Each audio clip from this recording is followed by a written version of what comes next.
పిల్లలు పుట్టగానే ఇప్పుడు ఏదైనా ఏడిస్తే ఇప్పుడు చిన్నప్పుడు అమ్మ అని ఏడ్చేవాడు, ఇప్పుడు నాన్ననే పిలుస్తున్నాడు. డైపర్స్ దగ్గర నుంచి నాన్నే మారుస్తున్నాడు. ఇప్పుడు పాలు కల్పించేది కూడా నాన్నే సీసాలు. నేను చాలా చోట్ల చూస్తాను ఎయిర్పోర్ట్ అక్కడికి వెళ్ళినప్పుడు వాడు ఎత్తుకో అంటారు వాళ్ళు, అంతే. లేదా ఏమనుకోవద్దమ్మా నిజంగా. లేదండి, అంటే నాకు అనిపించింది ఏంటంటే ఈ బాధ్యతలన్నీ మోసి మోసి వాళ్ళకి విసుగొచ్చేసి ఇది నేనే చేయాలా, వాళ్ళు ఎందుకు చేయకూడదు, వాళ్ళ పిల్లల కదా అనే ఒక ఎక్సెప్ట్ అయిపోయి ఉన్నారా? తప్పులేదు. ఎందుకంటే ఇప్పుడు నేను ఇంకోటి కూడా అంటాను, ఒకప్పుడు ఈ జాతిని పాపం అణిచిపెట్టారు పురుషులు వాళ్ళ అహంతో. వాళ్ళు ఇప్పుడు చక్రవడ్డీతో తీర్చుకుంటున్నారు. అవునంట కాదా మరి? ఒకసారి ఓ మహిళా మేలుకు అంటూ ఒక సదస్సు పెట్టినప్పుడు మాస్టర్ గారు చక్కగా మాట చెప్పారు. చూడు, అర్ధరాత్రి పిల్లవాడు ఏడుస్తుంటాడు, ఏడుచుడేమే వాడు ఏడుస్తున్నాడు, ఎత్తుకో, వాడికి ఏం కావాలో చూడు అంటాడు భర్త.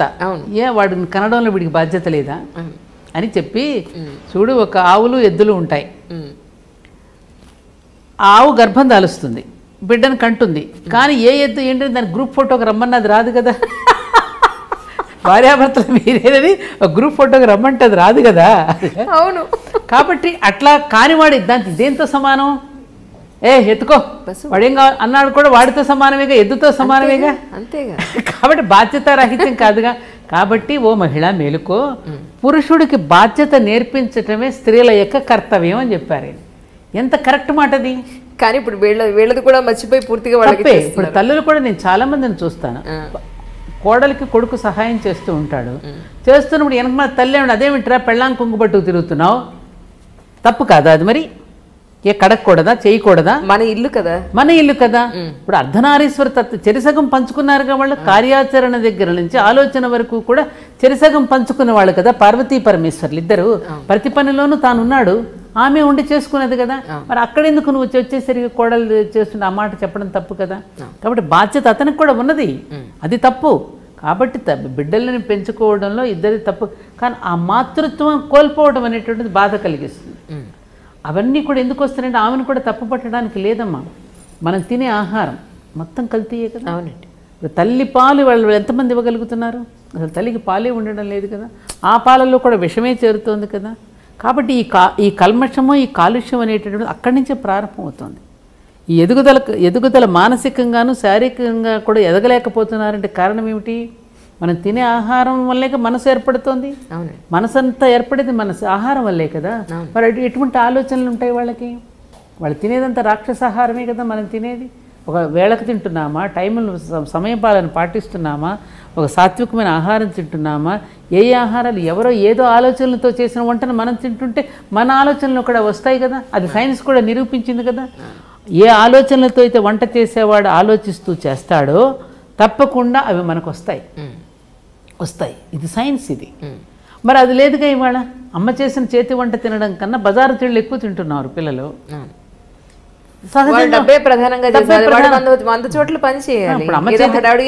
అమ్మ చేతి కాఫీ తాగితే ఎలా ఉంటుంది, హోటల్ వాడి చేతి కాఫీ తాగితే ఎలా ఉంటుంది? అమ్మ ఎలా ఆలోచించి పెడుతుంది, మన కొడుకు బాగా మంచిగా చేసి పెట్టని ఒక ప్రేమతో చేసి పెడుతుంది. అమ్మ చేసినా భార్య చేసినా. అదే బయట వాళ్ళకి మన మీద ఎందుకు ప్రేమ ఉంటుంది? మా అత్తగారు అంటుండేవారు, నీ ఒంటి మీద గుడ్డలకి నీకు శ్రద్ధ లేకపోతే చాకలి వాడికి ఎందుకు ఉంటుంది? నీ బట్టలకి నీ మీద నీకు శ్రద్ధ ఉండాలి, వాడికి ఎందుకు ఉంటుంది? వాడు ఉతకలేదా? ఎంత చక్కని మాట. కాబట్టి ఆ పెద్దవాళ్ళ మాట ప్రతిదీ చద్దిమోటేనమ్మా, అనుభవంతో చెప్పే మాటలు అవి. కాబట్టి మన పిల్లల మీద మనకు శ్రద్ధ లేనప్పుడు టీచర్కి ఎందుకు ఉంటుంది? ఉండదు కదా. మనం శ్రద్ధ లేక వాళ్ళ మీదకి పంపించేస్తున్నాం, ఫీజు కడుతున్నాం కదా, వాళ్ళ మీదకి వదిలేస్తున్నాం. మనకన్నా బాగా వాళ్ళు చెప్తారని ఎలా ఊహిస్తావు అసలు నువ్వు? ఎలా నిన్ను సంతోషపెట్టడానికి వాడు చదివినా రాకపోయినా చెప్పకపోయినా మార్కులు వేసి పంపి అబ్బా మా వాడికి మార్కులు వచ్చినాయి అనుకుంటున్నావు. నిజంగా నువ్వు దగ్గర కూర్చోబెట్టుకుని చూడు, వాడికి ఉచ్చారణ సరిగ్గా ఉందా, వాడు చక్కగా మాట్లాడగలుగుతున్నాడా, వాడు స్పెల్లింగ్ మిస్టేక్స్ లేకుండా రాయగలుగుతున్నాడా, ఒత్తులు చక్కగా పలకగలుగుతున్నాడా చూస్తున్నావా మనం? ఎక్కడో చావిట్లో కూర్చుని మా నాన్నగారు భారతం అని సరిగ్గా ఒత్తులు పలికి అనలేవు అని కేకలేసేవారు అక్కడి నుండే. ఆరోగ్యము రాయండ్రా అనేవాడు మా మాస్టర్ గారు. ఆ ఉచ్చారణతోనే మేము చక్కగా రాసేసేవాళ్ళం. ఇవాళ ఎక్కడుందా చదువు? ఆ శ్రద్ధ అనేది పెద్దవాళ్ళలో కూడా తగ్గిపోయింది. అసలు మన విద్య మంది కాదంజలి, ఇది భారతీయమైన విద్య మనకి లేదు. మన విద్యను వాడు పట్టుకుపోయాడు. మెకాలేగాడు వచ్చి ఈ దేశంలో వాడి విద్యను ఇక్కడ ప్రవేశపెట్టి ఇంగ్లీష్ విద్యా విధానాన్ని సంస్కృతానికి తాళాలు వేయించేసి వాడేమన్నాడు, ఈ దేశం నలుమూలలో తిరిగి వచ్చాను నేను, భారతదేశం ఎక్కడ ఒక దొంగ కనపడలేదు, ఒక భిక్షగాడు కనపడలేదు నాకు ఆ దేశంలో. వీళ్ళని జయించడం నాకు చాలా కష్టం అనిపించింది. అందుకే వాళ్ళని జయించాలి అంటే మన భాషను వాళ్ళకు పరిచయం చేసి వాళ్ళని పరాధీనులు చేయడం ఎట్లాగో అని ఆలోచించి వాళ్ళ సంస్కృతి మీద దెబ్బ కొడితే అప్పుడు నేను జయించగలనని చెప్పి ఓపెన్గా బ్రిటిష్ పార్లమెంట్లో 1835 ఫిబ్రవరి 2వ తారీఖున ఓపెన్గా మాట్లాడాడు. సో ఆయన పాపం విజయం సాధించాడు. విజయం సాధించాను అన్నాడు. అది తెలిసింది కదా మన పాలకులకి. జవహర్లాల్ నెహ్రూ మొన్న ఎక్కడో వాట్సాప్లో పంపించారు అంజలి. బ్రిటిష్ దీంట్లో పార్లమెంట్లో ఒక ముస్లిం మినిస్టర్ ఎంత అద్భుతంగా చెప్పాడు అనుకున్నా. ముస్లిం ఆయన ముస్లిం మినిస్టర్ అయినా జవహర్లాల్ నెహ్రూ ఈ ఏమైనటువంటి విద్యా విధానానికి చేసినటువంటి నష్టాన్ని ఆయన దుయ్యబడుతూ నరేంద్ర మోడీకి నేను చెప్తున్నాను, ఇప్పటికైనా మేలుకొని విని పిల్లలకి చిన్నప్పటి నుంచి రామాయణ భారత భాగవతాలు పాఠ్యాంశాల్లో చేర్చమని నేను వేడుకుంటున్నానని బ్రిటిష్ పార్లమెంటులో ముస్లిం మినిస్టర్ చెప్పాడు. అంటే అది ఎంత ఆలోచించాల్సిన విషయం. మన పాలకులకు తెలియదా ఇది? ఫోన్లు ఇవ్వద్దు పిల్లలకి, టీవీలు చూడనివ్వద్దు అంటే దాన్ని రెగ్యులేట్ చేయాలి. Of course we have to regulate. అట్లా అని టోటల్గా వాళ్ళకి ఫోన్ ఇచ్చేసి వాడుకోండి అంటాం కూడా తప్పు. రెగ్యులేట్ చేయాలి. Then they will be abreast of the technology. అటు సాంకేతిక పరిజ్ఞానాన్ని గురించి కూడా వాళ్ళకి తెలుస్తుంది. ఆ సాంకేతిక పరిజ్ఞానాన్ని ఎట్లా వాడుకోవాలో కూడా వాళ్ళకి తెలుస్తుంది. అది బాగుంటుంది. నేను మొన్న మా బాబుకి అదే చెప్పాను. బాబు అంటే వాళ్ళ ఎస్ఏ రైటింగ్ ఎలక్యూషన్ కాంపిటీషన్స్కి వెళ్ళినప్పుడు వాళ్ళ ముందే నేను నా ఫోన్ ఓపెన్ చేసి గూగుల్ సెర్చ్ చేస్తాను. వాళ్ళ ముందే సెర్చ్ చేస్తాను. చేస్తూ నేను చెప్తాను, నేను చిన్నప్పటి నుంచి ఎస్ఏ రైటింగ్ కాంపిటీషన్స్కి ఎలక్యూషన్స్కి బాగా అటెండ్ అయ్యేదాన్ని. నాకు బాగా ఇంట్రెస్ట్ అనమాట.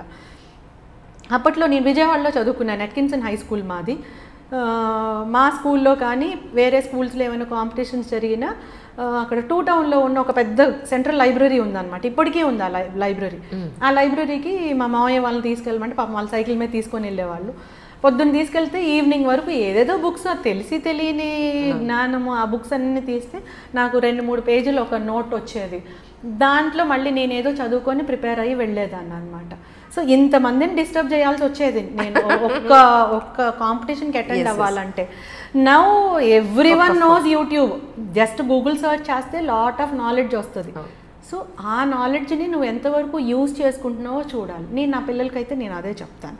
ఇప్పుడు మీరు జస్ట్ క్లిక్ చేస్తుంటే ఇంత నాలెడ్జ్ వస్తుంది. దీన్ని ఫిల్టర్ చేసుకోవడం కూడా కష్టమయ్యేంత అబండెన్స్ ఆఫ్ నాలెడ్జ్ ఉంది. దీన్ని మీరు యూజ్ చేసుకోండి. నా చిన్నప్పుడు నాకు ఇన్ని ఫెసిలిటీస్ లేవు. నేను television uses and abuses of television అనేది నాకు బాగా గుర్తుంది. నేను దానికోసం ఆ లైబ్రరీకి వెళ్ళి పొద్దున్నీ సాయంత్రం వరకు కూర్చున్నాను. అది ఎంతవరకు ఏం బుక్స్ తీసానో కూడా నాకైతే గుర్తులేదు. But now it is not like that. Readymade answers, readymade videos అన్నీ ఉన్నాయి. సో మనం ఎట్లా యూజ్ చేసుకుంటున్నాం అనేది ఇంపార్టెంట్. మన వైపు నుంచి యాజ్ అ పేరెంట్ మనం దానికి ట్రై చేయాలి. స్కూల్స్లో కూడా అవే చెప్పాలి. రెగ్యులేషన్స్ కూడా కొన్ని పెట్టాలి పిల్లలు చూసే వాటిలో. ఇప్పుడు కార్లో చైల్డ్ లాక్ అనేది ఎట్లా ఉంటుంది, టీవీలో కూడా కొన్ని లాక్ సిస్టమ్స్ ఉన్నాయి ఛానల్స్లో. ఏవి చూడొచ్చు ఏవి చూడకూడదు అలా ఏవో రెగ్యులేట్ చేయాలి. కానీ టోటల్గా ఫోన్ చూడకూడదు, నెట్ వాడకూడదు అంటే కూడా తప్పే. ఎగ్జాక్ట్లీ. ఇంకోటి ఒకవేళ అట్లాంటివి కనిపించినా కూడా వాళ్ళకి అర్థం చేసుకునేటటువంటి స్టేజ్లు ఇవి మనం చూసేవి కావు, ఇవి న్యాచురల్ థింగ్స్, అవి పెద్దవాళ్ళవి. అటువంటి ఇది కష్టం. నేను అంజలి గారు నేను ఒకటే చెప్తాను, సరిత మీరు ఇలా అంటున్నారు అంత ఈజీనా అంటే చాలా కష్టం. నాకు తెలుస్తుంది as a parent. But there is no other solution better than that ఏమో అని నా feeling. You have to go in a balanced manner. అన్నీ చూస్తూనే బ్యాలెన్స్డ్గా వెళ్ళాలి. మోడర్న్ లైఫ్ స్టైల్ ఎంజాయ్ చేస్తూనే మన ట్రెడిషనల్ వాల్యూస్ని కోల్పోకూడదు. ట్రెడిషనల్ వాల్యూస్ కోల్పోకూడదు, ట్రెడిషన్లోనే ఉండాలంటే ఇంకా రోజు రోటి పచ్చడి చేయాలి అంటే నా వల్ల కాదు. నాకు అంత టైం లేదు. బాగుంటుంది నో డౌట్, అదే బాగుంటుంది, కానీ నాకు అంత టైం లేదు. నేను మిక్సీ యూజ్ చేయాల్సిందే. కాకపోతే ఏం చేయాలి, ఆ టేస్ట్ కోల్పోకూడదు. అట్లానే మోడర్న్ లైఫ్ స్టైల్ని ఎంజాయ్ చేస్తూనే, మోడర్న్గా ఉంటూనే, మోడర్న్ అవుట్లుక్తో ఉంటూనే ట్రెడిషనల్ వాల్యూస్ని కోల్పోకూడదు. Correct correct. ఇది కష్టం. అవును, అని తప్పదు. అవును. మా వాచ్మెన్ అమ్మాయి 10th క్లాస్ అవుతుంది మ్యామ్. వాళ్ళ అమ్మ మా ఇంట్లో పనిచేస్తుంది. వచ్చింది మా ఇంటికి వచ్చి ఒక 500 కావాలి అని అడిగింది. ఓకే. ఎందుకు అంది అమ్మాయి. మీతో ఎందుకు చెప్తున్నానంటే నెక్స్ట్ మీరు మాట్లాడే దాంట్లో ఇది యాడ్ చేస్తే చాలా మంది అమ్మాయిలకు అర్థమవుతుంది. ఓకే. వచ్చి అడిగితే దేనికి అని అంటే లిప్స్టిక్ కొనుక్కోవాలి నేను. మ్యామ్ స్కూల్స్లో కూడా నేను అనుకున్నది ఏంటంటే చాలా స్ట్రిక్ట్గా స్కూల్కి వచ్చి చదువుకునే పిల్లలు, అది ఏ డిగ్రీ అయినా సరే, ఇంటర్మీడియట్, డిగ్రీ, 10th ఏదైనా సరే, స్కూల్కి కాలేజెస్కి లిప్స్టిక్స్ వేసుకోకూడదు. ఇప్పుడు లేదు కదండి అట్లా. ఏముందండి, ఎక్కడైనా ఇంటర్మీడియట్ పిల్లలు లిప్స్టిక్స్ వేసుకుంటున్నారండి. ఇంటర్మీడియట్ పిల్లలు లిప్స్టిక్స్ వాళ్ళకి ఆ ఏజ్లో హెయిర్ కలర్స్ ఎందుకు అసలు? నిజంగా ఏం ట్రెండ్ అండి నిజంగా. దీనికోసం ఒక అమ్మాయి వేసుకుందని ఆ పక్క అమ్మాయి, ఈ పక్క అమ్మాయి వేసుకుందని, నిజంగా అంత వేసుకునే ఆ అమ్మాయికి ఫైనాన్షియల్ కెపాసిటీ లేకపోయినా కూడా, ఇప్పుడు ఇందాక మీరు ఫైనాన్షియల్ ఎఫిషియన్సీస్ అంటే చెప్తున్నాను, ఈ ప్యాషన్స్కి ఇలాంటి చెప్పులు కావాలి, లేదా ఈ లిప్స్టిక్స్ కోసం, ఐలైనర్ల కోసం, లేదు అని అంటే షాపింగ్ కోసం, సరదాగా బయట తిరగడం కోసం, బయట తినడం కోసం, ఒక బైక్ కోసం లేదా ఒక కార్ కోసం, ఇలా ఒక లగ్జరీ లైఫ్ కోసం, లగ్జరీ లైఫ్ కోసం ఆ డబ్బు వీళ్ళ దగ్గర ఉండదు. అది అవసరం, అది తీర్చుకోవాలి, ఆ లగ్జరీ తీర్చుకోవాలి, 10 మందిలో నేను కనపడాలి. అసలు నేను ఇప్పుడు ఈ అమ్మాయి ఉన్న కండిషన్కి ఆ లిప్స్టిక్ వేసుకుంటే సూట్ అవుతుందా అనేది ఆలోచించదు. ఈ అమ్మాయి ఉండేది పొరుగుడిసైనా, సింగిల్ రూమ్ అయినా, అసలు ఆ కెపాసిటీ ఉన్నా లేకపోయినా లిప్స్టిక్ వేసుకోవాలి అనుకోవడం తప్పు. ఫస్ట్ ప్రతి ఒక్క మనిషి నేను ఎక్కడున్నాను, నా ఇంటి పరిస్థితులు ఏంటి, నేను ఎలా ఉండాలి, ఎలా ఉండకూడదు అనేది గనక అసెస్ చేసుకోగలిగితే ఇంత ఎఫెన్సెస్ ఉండవేమో అనుకుంటున్నాను మ్యామ్. నేను ఆ అమ్మాయిని అడిగాను, స్కూల్కి లిప్స్టిక్ ఎందుకే అన్నాను. మా ఫ్రెండ్ వేసుకుంటోంది. అమ్మాయి ఎక్కడుంటుంది? జూబ్లీ హిల్స్లో ఉంటుంది. జూబ్లీ హిల్స్లో ఉన్న అమ్మాయి చదవగలిగే స్కూల్కి మీ అమ్మ కష్టపడి నేను పంపిస్తోంది, అంత ఫీజు కట్టి పంపిస్తుంటే చదువుకోకుండా నువ్వు ఆ అమ్మాయి వేసుకున్న డ్రెస్ ఎక్కడ కొంది, అక్కడ ఎక్కడో కొంది, లైఫ్ స్టైల్లో కొంది, ఆ డ్రెస్ కావాలని, ఆ లిప్స్టిక్ వేసుకోవాలని, అలా కార్లో వెళ్ళాలని అనుకుంటున్నావు. ఐ థింక్ నేను ఏమనుకుంటున్నానంటే మ్యామ్, పేరెంట్స్ కూడా ఒక మంచి స్కూల్లో చదివించాలి, పెద్ద స్కూల్లో, గొప్ప స్కూల్లో చదివించాలి అనుకోవడం ఇప్పుడు పొరపాటు అయిపోతుందేమో. ఎందుకంటే వాళ్ళ ఆర్థిక పరిస్థితులు వేరే ఉంటాయి. పిల్లల్ని బాగా చదివించాలనే ఒక కోరికతోటి ఎక్కడో పెద్ద స్కూల్లో వేస్తే అక్కడున్న పెద్దవాళ్ళందరూ కార్లో రావడం, హెయిర్ కలర్స్ వేసుకోవడం, లేదా లిప్స్టిక్లు, మేకప్లు, నెయిల్ పాలిష్లు, ఆర్టిఫిషియల్ నెయిల్స్ ఇలా వేసుకుని రావడం, ఈ పిల్లలకి అవన్నీ అలవాటయ్యి ఇక్కడ ఫైనల్గా ఏమవుతుందంటే మ్యామ్, ఇది నిజంగా నేను మీతో షేర్ చేసుకోవాలనుకున్న ఇష్యూ మ్యామ్. 5th క్లాస్లో వాడు బర్త్డే పార్టీ అని చెప్పని ఎవరే రోజు నేను కాఫీ డేలో పార్టీ ఇస్తున్నాను. పేరెంట్స్కి ఎందుకు అలౌ చేస్తున్నారు మ్యామ్ ఇవన్నీ? బ్రాండ్ మేనియా వచ్చేసింది పిల్లలకు కూడా బాగా, లాట్ ఆఫ్ ఎక్స్పోజర్ అంతే. పాకెట్ మనీ అంటున్నారు. పాకెట్ మనీ పిల్లలకి నువ్వు బాక్స్ ఇస్తున్నప్పుడు, బస్సులో లేదా నువ్వు పర్సనల్ వెహికల్లో పెట్టినప్పుడు ఇంకా డబ్బుతో నీకు పని ఏంటి అని పేరెంట్స్ ఎందుకు అడగట్లేదు? అంటే అంటారు, ఇప్పుడు నాతో ఫైట్ చేస్తారు, అడిగే వాళ్ళం కూడా ఉన్నామండి.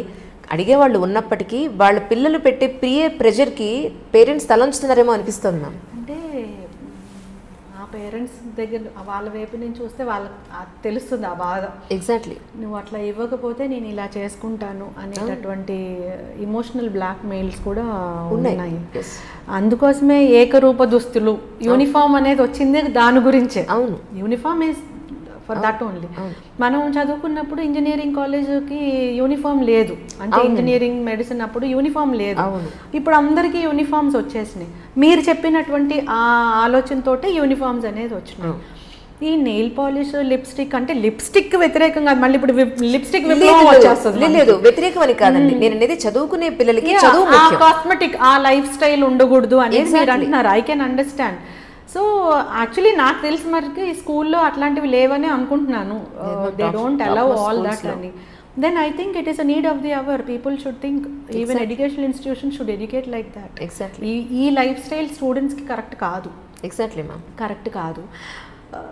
ఇంట్లో పెద్దాళ్ళు బ్యూటీ పార్లర్కి వెళ్తున్నారు, సో పిల్లలు బ్యూటీ పార్లర్కి వెళ్తున్నారు. పార్లర్ తప్పు కాదు, అందుకే అంటున్నా నేను, ఎక్స్ట్రీమిటీస్ డేంజర్ అంటున్నా నేను. ఎక్స్ట్రీమ్ ఆలోచనలు, ఇది తప్పు ఇది ఒప్పు అని అనలేము మనం. సెన్సిటైజ్ చేయాలి, ఏది ఏ టైంకి కరెక్ట్ అని చెప్పగలం కానీ ఇది లిప్స్టిక్ తప్పని అనలేము. అవును, అవును. నెయిల్ పాలిష్ వేసుకోవడం తప్పని అనలేము. అవును, ఎప్పుడు తప్పని అనొచ్చు? స్కూల్ ఏజ్లో అది కరెక్ట్ కాదు.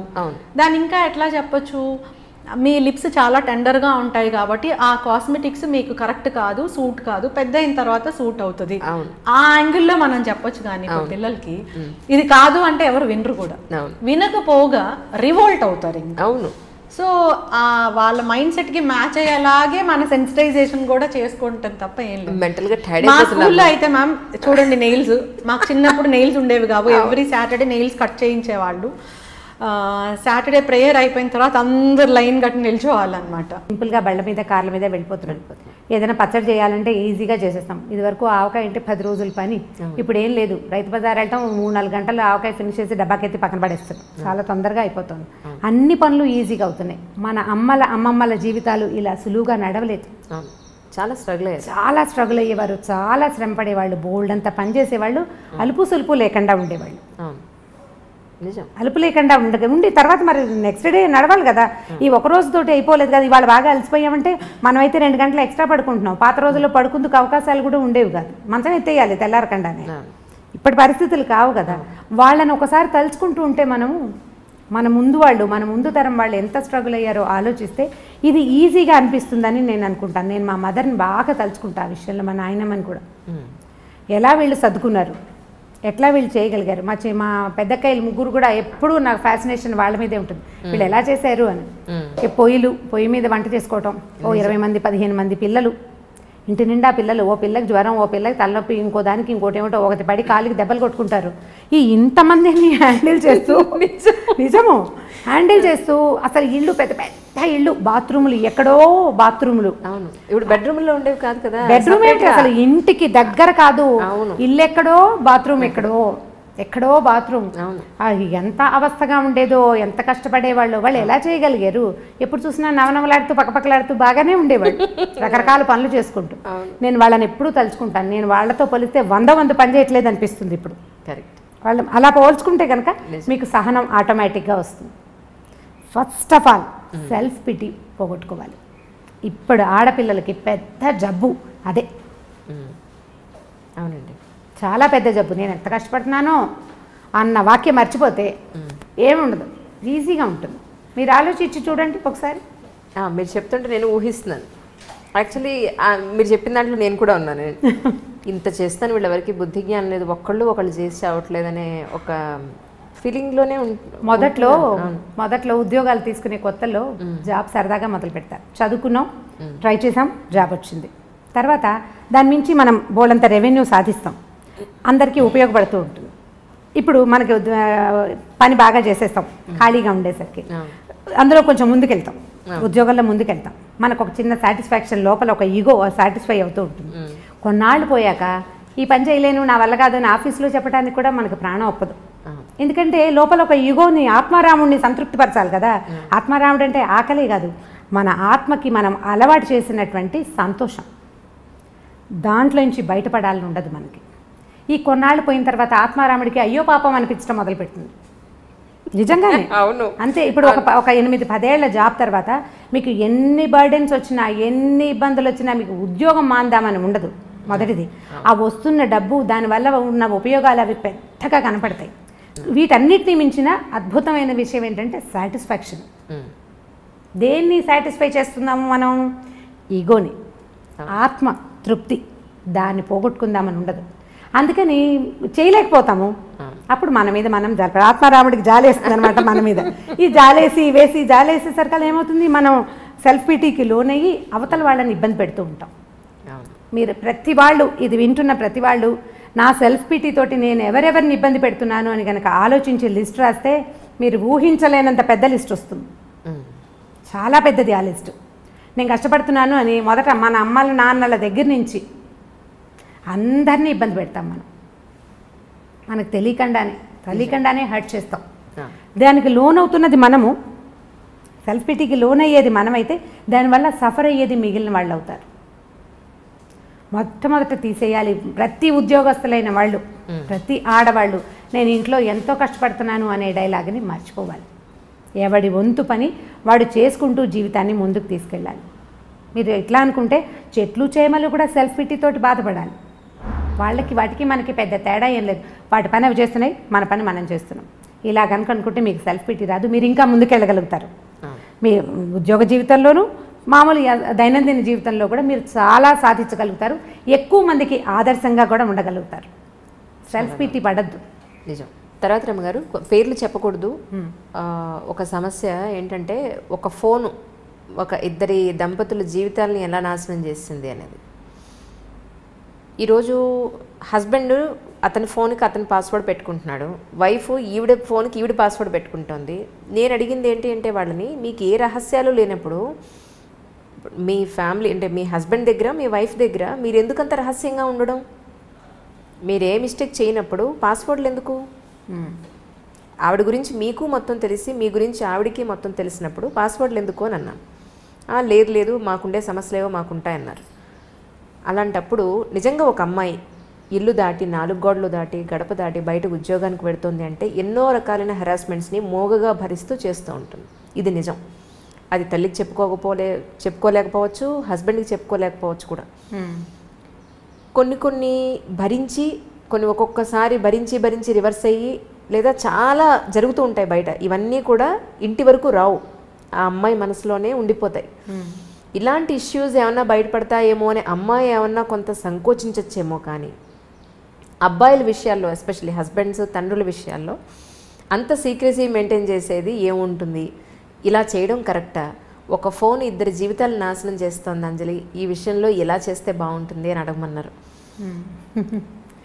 ఫోన్లు అంటే మూలాలకు వెళ్ళాలి కదా మనం.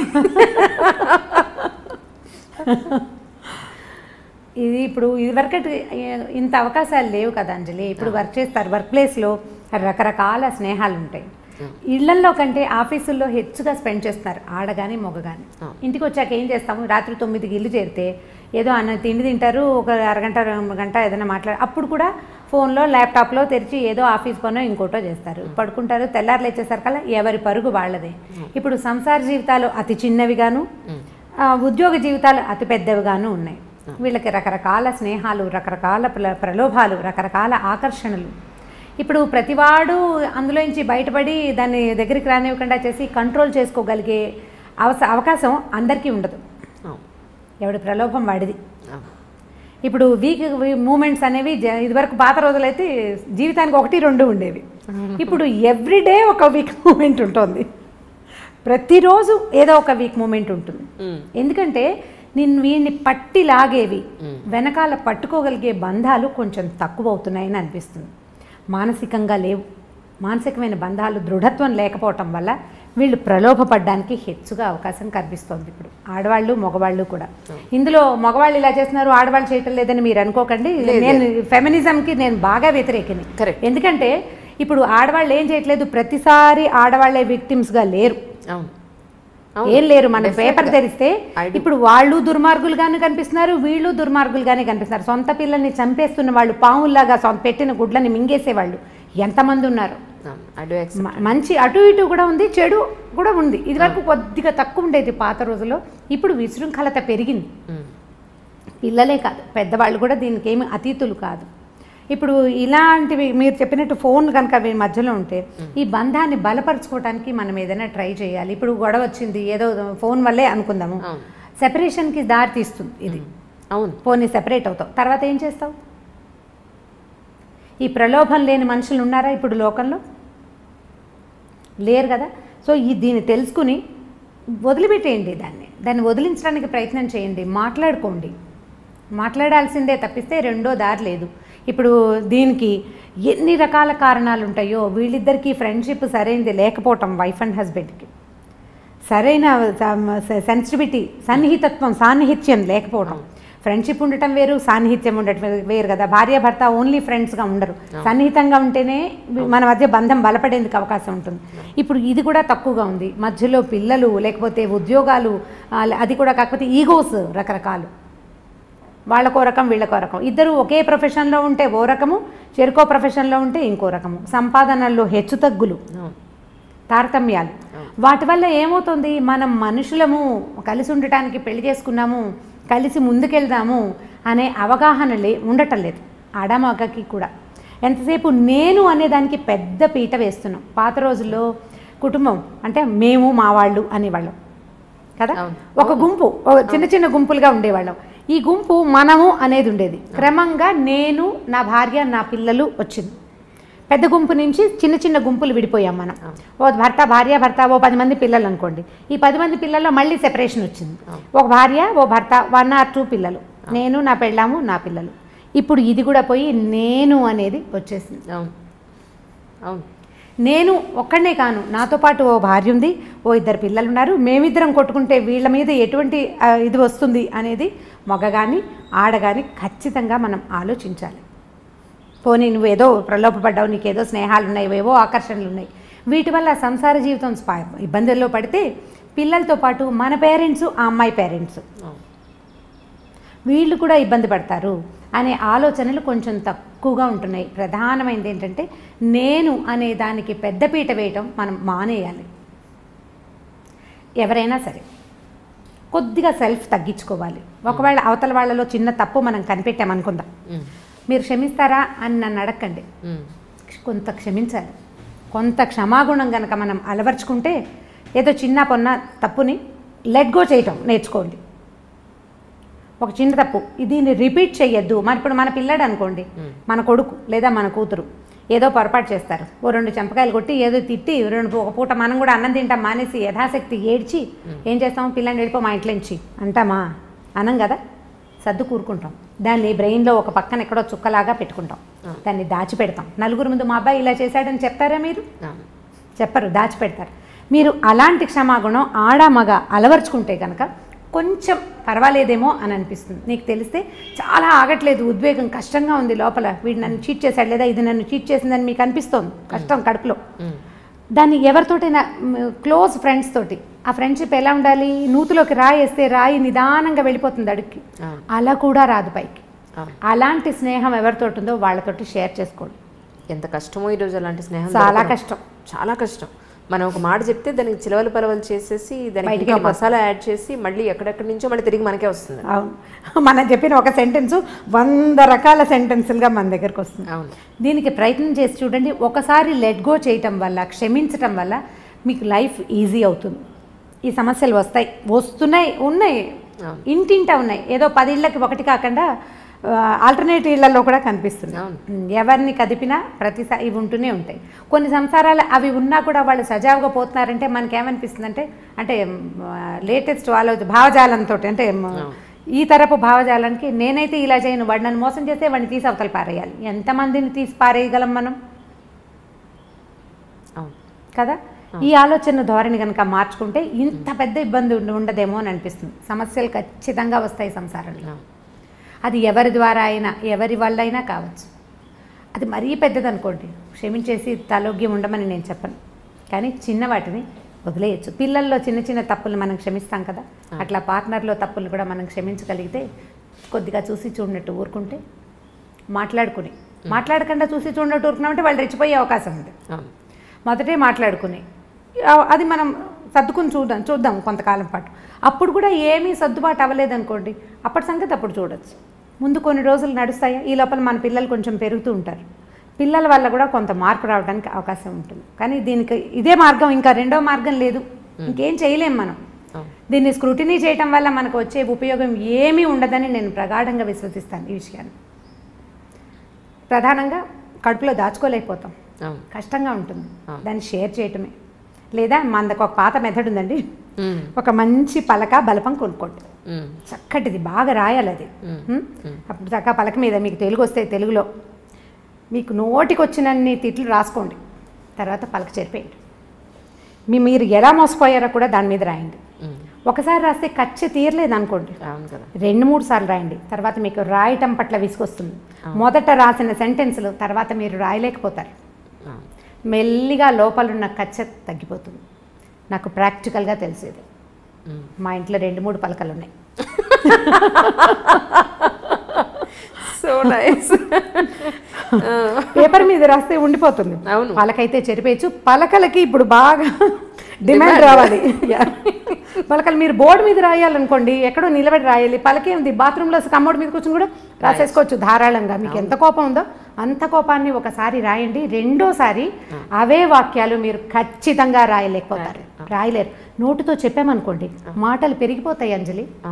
మాటలు పెరిగిపోయి, ఎందుకంటే నాలుకకి ఎంత పదునుంటుందంటే ప్రతి వాడిన కొందికి పదును పెరుగుతుంది, వాడిన కొందికి తిట్లు వస్తాయి. మనం చూడండి అబ్యూజివ్ లాంగ్వేజ్ వచ్చేస్తుంది, మంచి భాష రాదు. క్రమంగా మనం ఒకళ్ళ గురించి చెడ్డగా చెప్పామనుకోండి, 10 సెంటెన్సులు మొదటి చెవికి చేరితే రెండో చెవికి చేరేటప్పుడు 12 అవుతాయి. 10 చెవులు మారేసరికి 100, 150 అవుతాయి. చివరికి అందులో నానా గోత్రాలు అన్ని తప్పులు కూడా ఉండొచ్చు, ఒక్క నిజం ఉండదు. అదే మనం రాసామనుకోండి, మనకి ప్రధానమైంది చేతికి బ్రెయిన్కి అంత సింక్రనైజేషన్ ఉండదు ఎవరికైనాను. కొన్నిసార్లే రాస్తాం, అన్నిసార్లు రాయలేకపోతాం. వాళ్ళకి కొనుక్కోండి, మీరు ఎవరినైనా క్షమించగలరు. నాది. Please subscribe to iDream. For more videos, please subscribe to iDream. నేను మీ Jabardasth Naveen. For more videos, please subscribe to iDream. For more videos, subscribe to iDream. For more interesting videos, please subscribe to iDream. Hi, this is Anil Ravipudi. For more videos, please subscribe iDream Media. This is Manjula. For more videos, please subscribe iDream. For more videos, please subscribe to iDream channel. Don't miss it. అక్కడ ఒక గంట symbol ఉంటుంది, దాన్ని లాగి కొట్టండి, మర్చిపోదు. ఓకేనా? Subscribe to iDream.